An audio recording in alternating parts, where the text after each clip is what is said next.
नमस्कार, मैं doctor Suresh, assistant professor ABST। आज के वीडियो में हम बीकॉम फर्स्ट के स्टैटिक्स में कोरिलेशन क्वेश्चन करेंगे। कोरिलेशन में कोलपरेशन मेथड से ये क्वेश्चन करेंगे। हमारे पास दो श्रेणियाँ दी हुई होती हैं, एक्स और वाई, और एक्स और वाई का हम कोरिलेशन कैलकुलेट करते हैं, यानी कि एक्स का वाई पर या वाई का एक्स पर एक दूसरे पर क्या प्रभाव है, पॉजिटिव प्रभाव या नेगेटिव प्रभाव। ये मैक्सिमम एक हो सकता है, अर्थात एक से अधिक कभी भी कोरिलेशन नहीं होता है।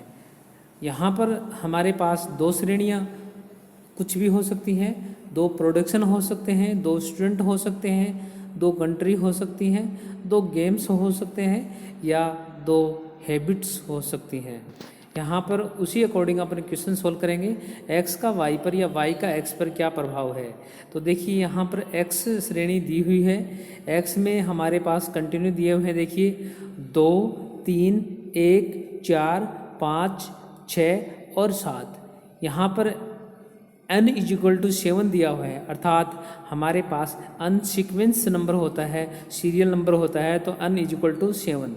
अब यहाँ पर सबसे पहले हम a मानेंगे, a यानी अर्थमेटिक मीन। a आप x में से कुछ भी मान सकते हो अपनी इच्छा के अनुसार, या इससे बाहर भी मान सकते हो, लेकिन हमारे पास a इस प्रकार का डेटा होना चाहिए जो x में से माने और जिससे हमारी कैलकुलेशन छोटी आए। तो a = हमने 5 माना है। उसके बाद x माइनस में a = dx कैलकुलेट करेंगे।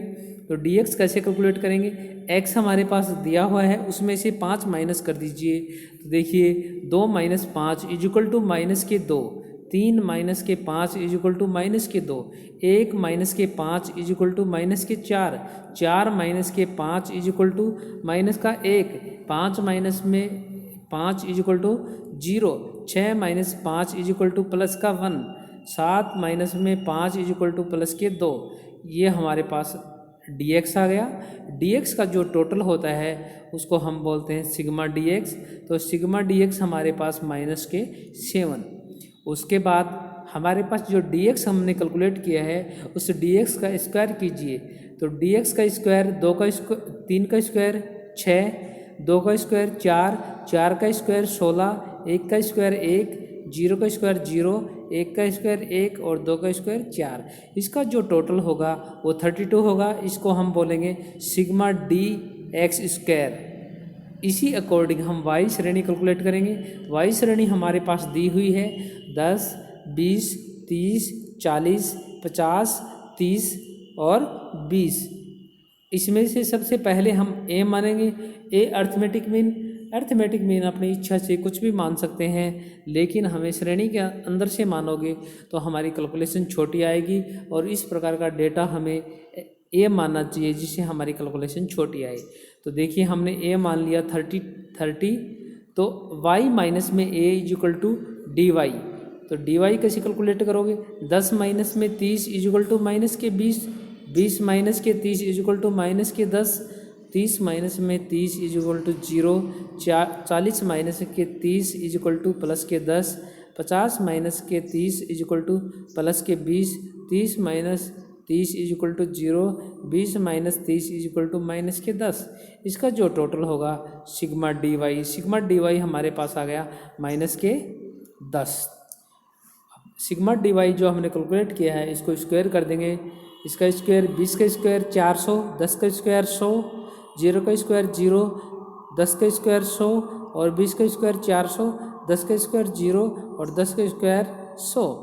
ये जो टोटल आएगा ये हमारे पास 1100, यानी सिग्मा dy² हमारे पास 1100। अब हमें कैलकुलेट करना है dx और dy। तो dx हम पहले कैलकुलेट कर चुके हैं और dy अभी हमने कैलकुलेट किया है, तो इनको मल्टीप्लाई कर दोगे तो -3 × -20 = 60, -2 × -10 = 20। उसके बाद -4 × 0 = 0, -1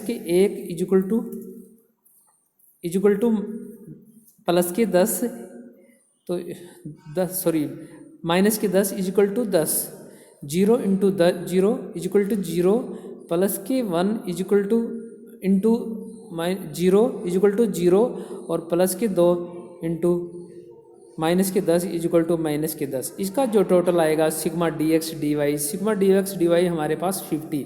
अब हमें कोरिलेशन का जो मेथड दिया है वो इस प्रकार है, R is equal to sigma D x D Y into N minus में sigma D X into sigma D Y upon sigma D x square into N minus के सिग्मा डी एक्स का whole square into sigma D Y का square into N minus sigma D Y का whole square. इन सब में अपन math जो formula है इसमें हम डेटा पुट कर देंगे।